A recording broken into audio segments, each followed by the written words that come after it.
Anime villains are some of the cream of the crop. Whether it be Knives Millions, Madara Uchiha, or Sosuke Aizen, villains can make any show 10 times more fun. This is certainly the case with Dragon Ball and its many sequels. Every new arc focuses on a massive threat from Vegeta to Buu and everything in between. The villains are on our minds today. However, while these villains face justice, it's not common that they face judicial justice. And that's why we're here today. I'm Kifinosi with Otaku Binge, and this is sentencing Dragon Ball Z villains for their crimes.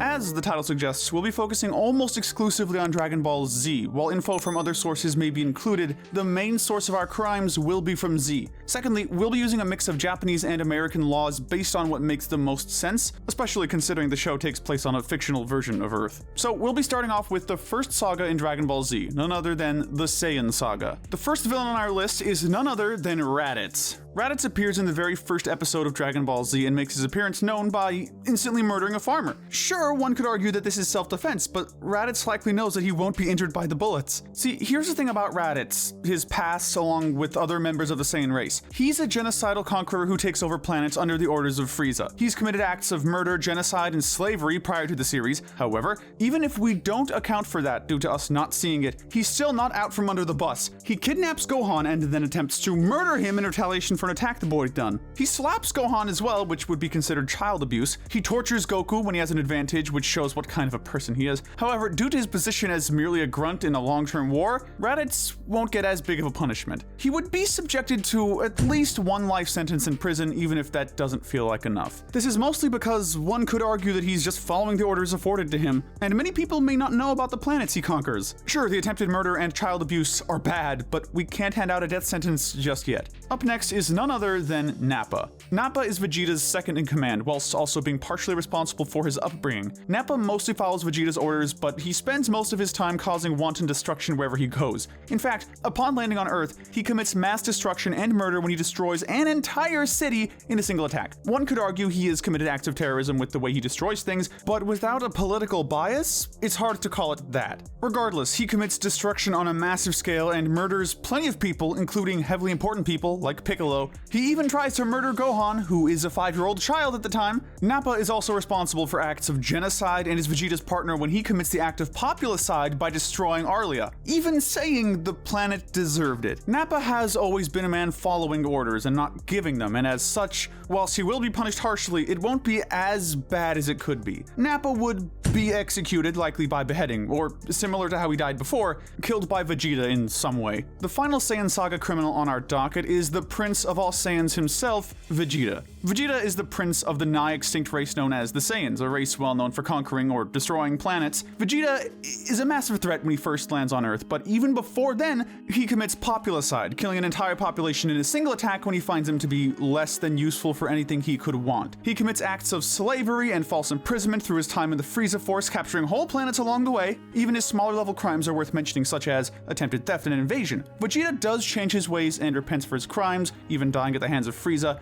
Vegeta doesn't get off the hook though, as although he was working under Frieza's orders, it's implied that he enjoys it and does it for himself just as much. Because of this, we believe the best option is a public execution, via hanging or beheading, mostly because this would end up being the best for the human race and generally everyone else. From alien invaders to seeing new planets, we're going to Namek with the most popular storyline, the Frieza Saga. The first Frieza Saga villain we'll be discussing is Kiwi. Kiwi is a Frieza soldier, a member of the Frieza Force, which means that he's under the orders of the much more powerful and titular Frieza. Now, whilst he is on the orders of Frieza, his crimes are much less obvious than others. Sure, we can take the implications of his position and say that he commits acts of slavery and genocide, but going off what we see, that's not the case. Yes, he does invade planet Namek and would be on the line for invasion. Then, of course, he attempts to murder Vegeta, which wouldn't even be considered self-defense with what happens. Kiwi might get lucky spending the rest of his natural life in prison as compared to execution. Being judged next on our list is Dodoria. Dodoria is one of Frieza's highest-ranking soldiers, being his third in command when you don't count the Ginyu Force. Due to this, he has a bit more sway than some of the other villains in the Frieza Force. Starting with his appearance in the Bardock Special, Dodoria kills 4 Saiyans who are part of Bardock's crew. He works alongside Frieza and would be considered for aiding and abetting Frieza's genocide of the Saiyan race, and his considerable slavery ring. There are also acts of destruction throughout his multiple appearances, mostly of natural structures and some homes. Plus, in the anime only, he commits a few acts of child murder, which, even if it wouldn't be prosecuted differently, is definitely worth mentioning. Dodoria's higher ranking may cause a harsher punishment, and as such, even at best, he'd get life in prison, like many of Frieza's cronies would by the end of his spree. From one higher up to the next is Zarbon. Zarbon is the pretty boy second in command of Frieza. This means he's been around for quite a while, aiding and abetting Frieza's many plans, including genocide, where he's shown to be at the destruction of planet Vegeta. Despite being higher ranking than Dodoria, he seems to have fewer crimes to discuss, as most of the time he's just sort of around while others do things. Sure, he commits burglary when it comes to the Dragon Balls, and he does have a few murders under his belt, but his most notable crime is actually the 2-time attempted murder of Vegeta. Sure, he gets his comeuppance, but this is the event we see most of. In fact, like Huey, we only think life in prison is applicable, because most of his actions are under the orders of a tyrant that would kill him if he doesn't comply. Next, the penultimate villains for this saga that we need to talk about, the Ginyu Force. The Ginyu Force is the main elite force that Frieza employs, and they serve as his last line of defense for tricky planets. Due to this, they're used for invasions, which would be a crime in and of itself. But while invading, it's assumed that they commit acts of genocide and general mass destruction. But we do see them assault children like Gohan, nearly kill multiple people, and aid and abet in Frieza's multiple criminal acts like genocide and, of course, invasion. Captain Ginyu himself would also be on the line for identity theft as he takes over the bodies of others. This would lead to them all being on the line for execution, as they'd likely be beheaded in prison for their crimes. The final villain on our docket for this saga is none other than Frieza. Frieza is the world-conquering warlord that pops up as the main antagonist of the Namek arc. He'd be hyped up as a major villain throughout the saga, and when we come face to face with him, it's obvious as to why. He wantonly kills those around him with a murder count in the millions. He commits acts of invasion and conquers hundreds of planets throughout the universe. He commits acts of mass murder, genocide, and even populicide, where he takes out an entire population. He does a slew of hate crimes, war crimes, and even crimes against humanity. Frieza is a monster through and through, with even some of his smaller actions being torture and child murder, with the smallest crime he has being money crimes like extortion, embezzlement, and blackmail. Frieza's worst crimes are those that affect entire populations. The only reason he's not arrested or other things is because of his status, but even that doesn't stop him from dying, so we think the best punishment for him would be a galactically televised public execution via hanging, much like he's punished in hell. After Namek, we jump forward a little bit to none other than the iconic Cell Saga. The first criminal on our docket here is King Cold. King Cold is the father of Frieza and Cooler, and as such serves as the original conqueror prior to his sons. While we don't know everything he does, we do know that he does at least attempt to overtake the universe, to some degree at least. He also commits acts of invasion and assault and battery during his short appearance on Earth. Not only does he invade Earth with a standing army, but he also attacks and attempts to murder future Trunks. However, due to only appearing briefly, his punishment won't be as severe, as he doesn't have time to do many crimes. The punishment for King of Cold's crimes would be life in prison with no chance of parole. Up next on our list is Dr. Gero. Gero is a doctor who was at one point part of the terroristic group known as the Red Ribbon Army. It's interesting that we don't particularly know if he ends up a part of any terroristic actions during this time there. However, he is at the very least aiding and abetting these actions, as he happily creates androids and robots for the group.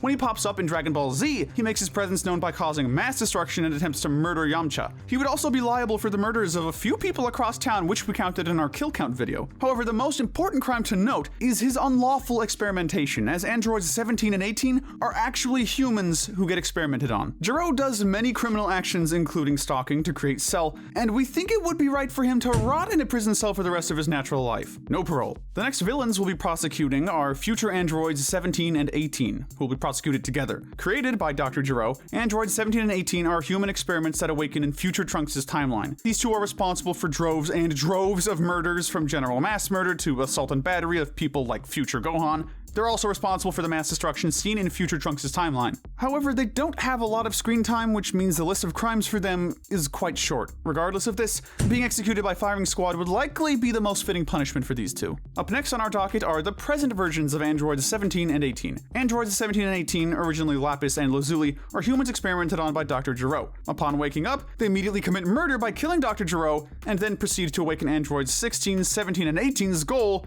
to murder Son Goku. So they'd also be on the line for attempted murder, however, the actual murder would take precedence. They commit acts of destruction, including destruction of property. They commit grand theft auto by stealing a van, and even robbery when they steal clothes for Android 18. They nearly break and enter into Goku's home and trespass on the Kame house grounds. The two of them are eventually absorbed by Cell, and they change sides to help save the world. The punishment for these two would be life sentences in prison, because while they've done horrible things, they only have one murder under their collective belt, and it's of the very criminal Dr. Gero. The final criminal on our docket for the Cell saga is the titular Cell. Cell is a bio-android created by Dr. Gero, what's new, created by the information gathered by the scientist. Now, the Cell we'll be discussing here is the one from his own timeline when he comes back in time after murdering his version of Trunks. He commits acts of conspiracy, mass murder, and destruction of government property when he destroys all the military attacking him. He's also shown to commit smaller acts such as assault, battery, stalking, even torture. Cell's smallest crimes make even the deadliest criminals blush, as he's responsible for deaths in the thousands. In fact, he's one of the few we could argue actually commits acts of proper terrorism. He not only blows up buildings, but he causes so much terror and pain just to promote his tournament, which he really makes just to fight Goku. Cell's ambitions are a real crime because not only does he doom an entire timeline, but he's on the line for attempted omnicide, which would be the destruction and death of the entire human species. Cell, much like previous main antagonists, deserves a massive punishment, being a publicly televised execution, likely by beheading. We're rounding out the show the way it ended. These are the villains from the Buu Saga. The first criminal from the Buu Saga docket is none other than Babidi. Babidi is a wizard who's trying to resurrect the great demon Majin Buu.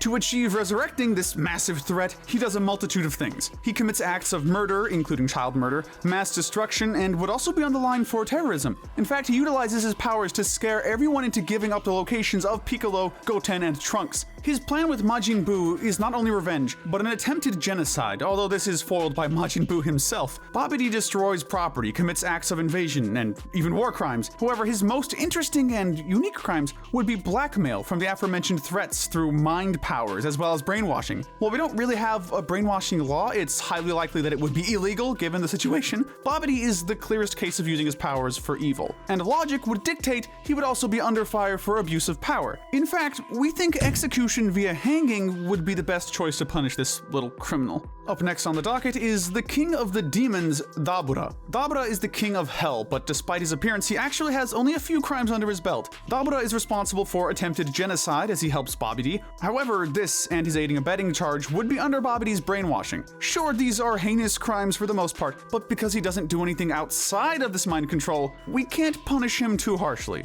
We decided that half a year in prison would be more than enough for him. The first version of Majin Buu on our list is Fat Buu. Fat Buu, often just referred to as Majin Buu, is the original version of Buu we see after Kid Buu absorbs a large Supreme Kai. Buu is very innocent when it comes to things, mostly doing his criminal actions under Babidi's orders. Amongst the many crimes he does, he commits mass acts of murder, especially when he turns multiple towns into candy and building materials. Now, these are of his own volition and would likely result in a much larger punishment. He also aids and abets Babidi's criminal and terroristic actions and also commits his own actions of terrorism, not to mention his multiple acts of mass destruction as well. However, Fat Buu would likely get a lighter sentence because, much like Vegeta, Fat Buu becomes a hero, even helping save the universe from his evil counterpart. However, we do believe life behind bars is the lightest punishment he could possibly get. Now we're taking a big step forward by talking about Super Buu. Super Buu is a result of evil Buu absorbing the aforementioned Fat Buu, which is cannibalism, which technically isn't inherently illegal. Despite this, he murders dozens even before his iconic attack, which would be labeled as mass murder at least,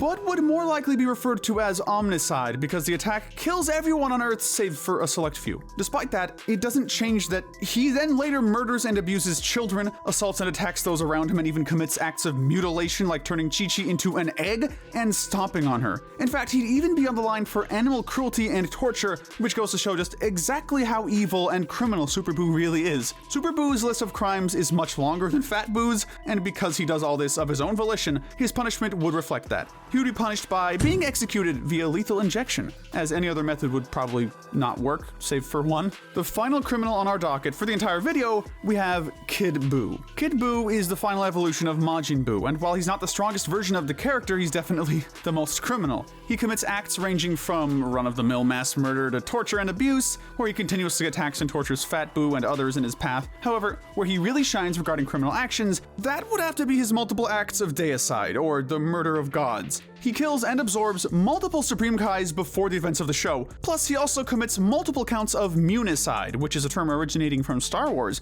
which refers to the destruction of a planet or celestial body. Kid Buu is known for his destructive capabilities, and while he doesn't do a lot of unique crimes, the ones he does commit are some of the most heinous crimes on this list. His punishment would appropriately be severe, a public execution via electric chair, which is the other method we mentioned earlier. But let us know in the comments section if you agree with our list, and tell us what we should cover next. Hit that notification bell for your daily dose of anime. Thanks for watching.